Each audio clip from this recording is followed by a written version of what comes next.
So today, let's talk about managing snow.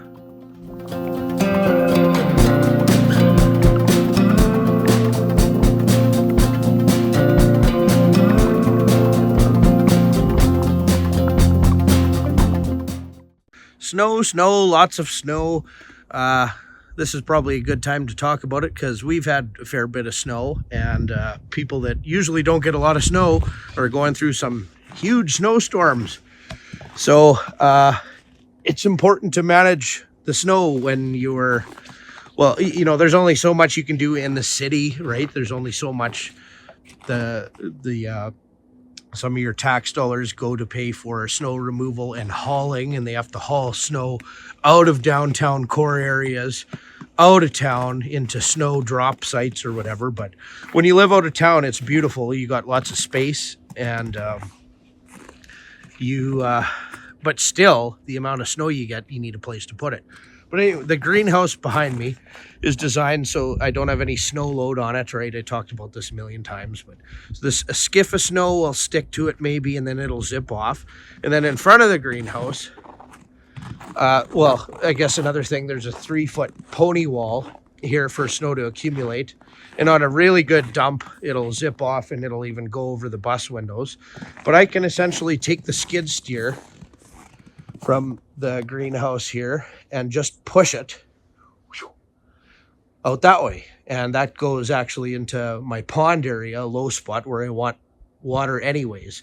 So it's very convenient in kind of 1 or 2 passes with a machine with a bucket of any kind, and you get rid of all that snow, and I'm not worried about the greenhouse structure or nothing.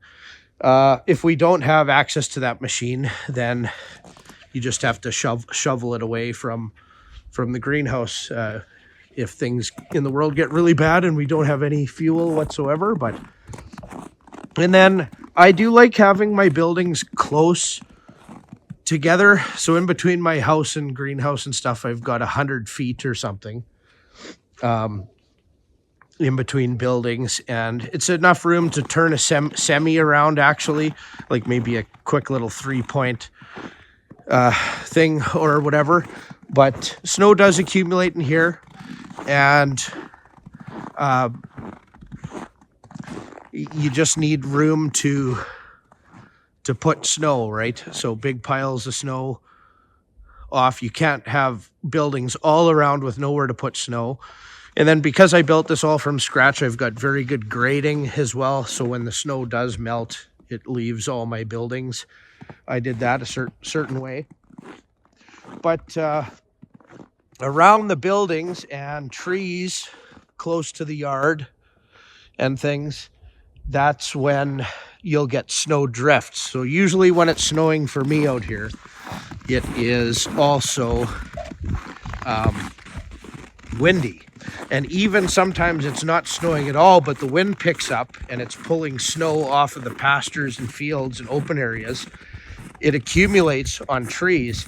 So right where these trees are, I will get some drifts and things. So it's just something we have to deal with. It's just so nice having trees in the yard and things.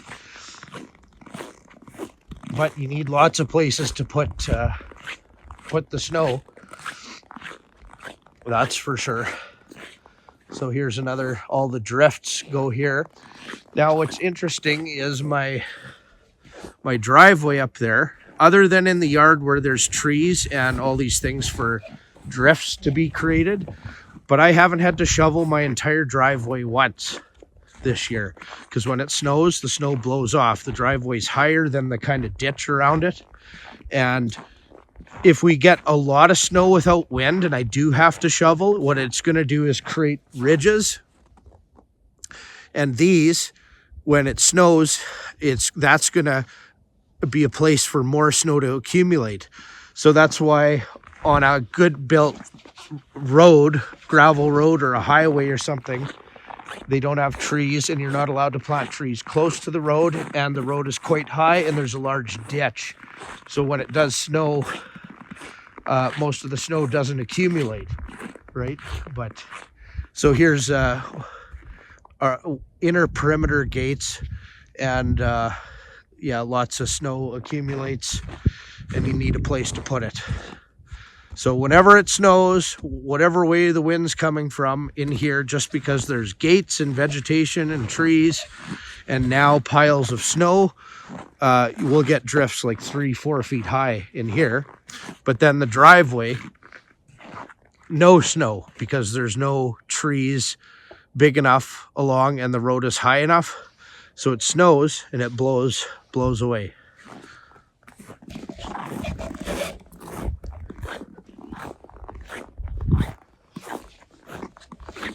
But I am going to start to have problems because I did have to shovel here.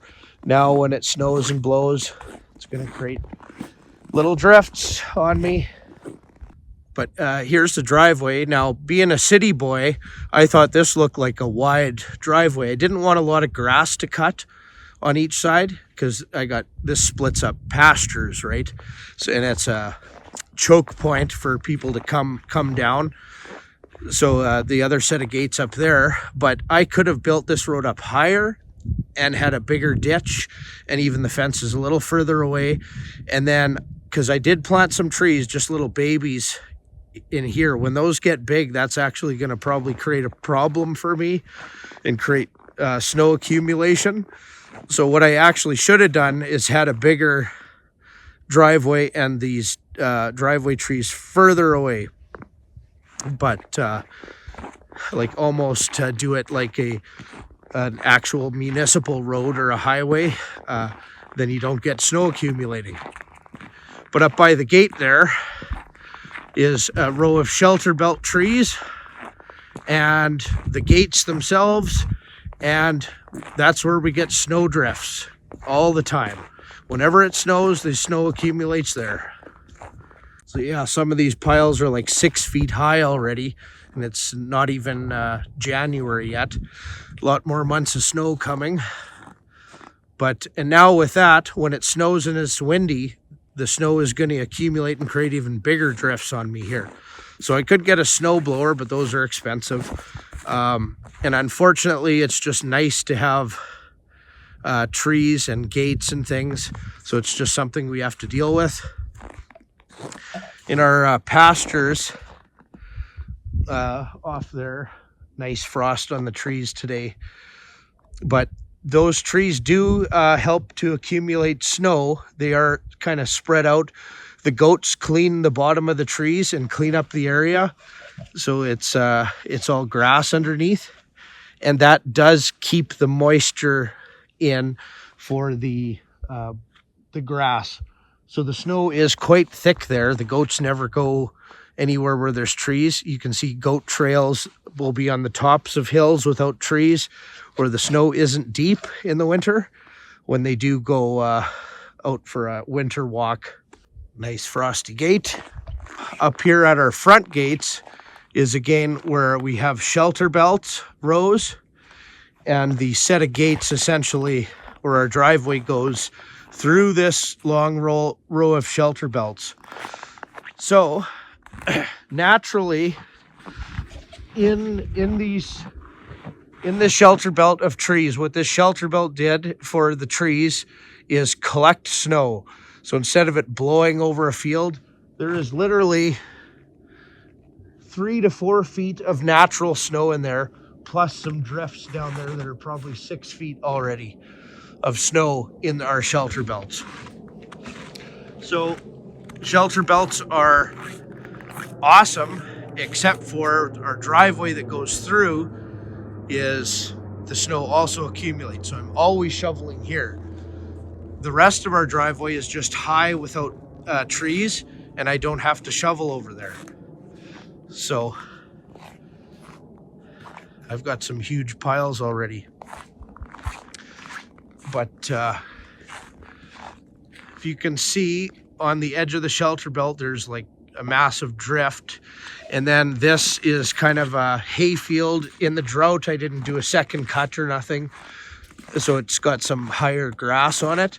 And that is collecting quite a bit of snow, just that stubble and grass in the field.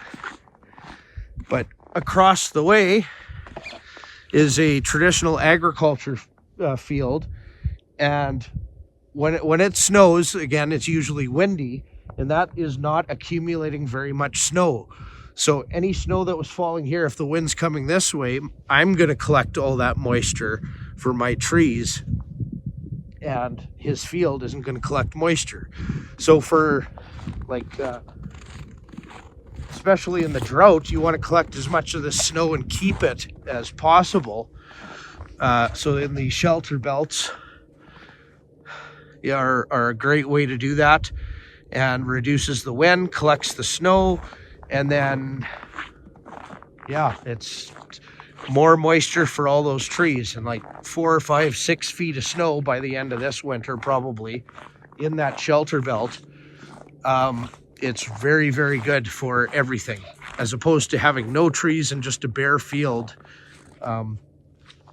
like traditional agriculture, big machinery fields where they don't get any snow accumulated. So in this shelter belt that we did, our outer layer is called sea buckthorn. It's got a very healthy berry, not the best for fresh eating, but very healthy for you. You can eat the berries and the leaves. An Okanese hybrid poplar, which is a bushier poplar than a standard one. It's only got a 30-year lifespan, and it doesn't have any fuzz. The next one that we did is Manitoba maple, and that's taken its sweet time growing. Like, these trees are 8 years old, and I guess they're 8 feet high, but those are going to be nice. And then even slower growing is the blue spruce, a whole line of that. So this I can get down with a piece of machinery, cut grass in between, but eventually it's just going to be a walking tunnel. And already, so in here, more moisture, right? The leaves off the trees fall, and then it collects all the snow, more moisture, so they're kind of watering themselves now. And it's permaculture, mimicking a forest, or I made a forest here. We have wild chicken, like Hungarian partridge, rough grouse in here, like breeding, like they're flying around all the time. It's beautiful to see. So for hunting, or just, it's good for everything, right? The deer love it. It's not enough that they eat too much of the trees, but they love the shelter belt as well. One cool thing about moisture, so the snow accumulation is some of the moisture. Another thing that I did along my driveway here, when a tree trimming service was bringing a whole bunch of wood chips, I had like way too many at one point, and it was piled up here, and I had to get rid of it as more than I could handle. It was like 8 trucks hauling for 2 weeks straight, all day long. But I put wood chips maybe a couple 100 feet down each side of the shelter belt. And after doing thick wood chips in there, these front trees are like, what are they, 16, 18, 20 feet high. If I go further down the shelter belt, the trees are literally a quarter or a third the size. And that's because they didn't get the moisture in. So that wood chip, thick mulch held in moisture for the roots, better than fertilizer, and the trees grew like 4 or 5 times faster. It's insane. So wood chips or any mulch whatsoever to help your trees is the way to do it. But when the trees are there, it helps itself by collecting all the snow. When you move out of town, you will need some piece of equipment. Now, I've had a quad with a snow blade on, like an ATV, and that's good for little skiffs and long runs. You can get going and kind of push snow off to the side and whatever. But you do need something to move snow, or you do get trapped. So if for some reason you can't get fuel and you can't remove snow, it's kind of you're walking out, pulling a sled, wearing snowshoes, or an actual like skidoo, right? I guess. But again, if you have a skidoo, then you have fuel, And then if you have fuel, I'd probably be shoveling out. But it's fine. You know, we could actually perfectly be happy and survive without leaving the property, is the life we're setting up. So, oh darn, we're snowed in for an 8-month winter. Oh well, no problem. We'll be living our best life anyways.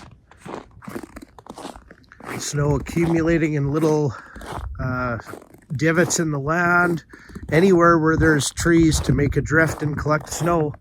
Like there's parts that fence is 4 feet high and looks like 3 feet of snow over there. Just a beautiful day out here.